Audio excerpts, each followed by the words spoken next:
انسان جو زندگی گزارتا ہے اس میں سے کتنا وقت اس کا گھر کے اندر گزرتا ہے۔ مرد کمانے کے لیے نکلتے ہیں، خواتین ضروریات کے لیے نکلتی ہیں، گھروں سے نکلنا، گھر واپس آنا، گھر رہنا اور گھروں میں ضروریات کو پورا کرنا، یہ سب کچھ دنیا میں جاری رہتا ہے۔ گھر کے اندر کی زندگی کو کیسے گزاریں، نارملی ہم دیکھتے ہیں یہ باتیں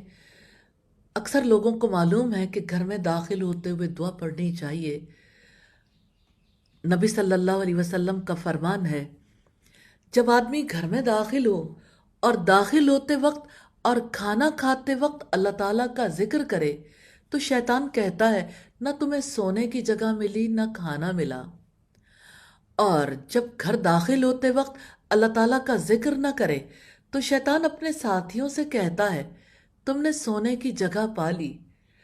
اور جب وہ کھاتے وقت بھی اللہ تعالیٰ کا ذکر نہیں کرتا تو شیطان کہتا ہے تم نے سونے کی جگہ اور کھانا دونوں کو پا لیا۔ تو گھر داخل ہوتے وقت اللہ تعالیٰ کا نام لینا ضروری ہے،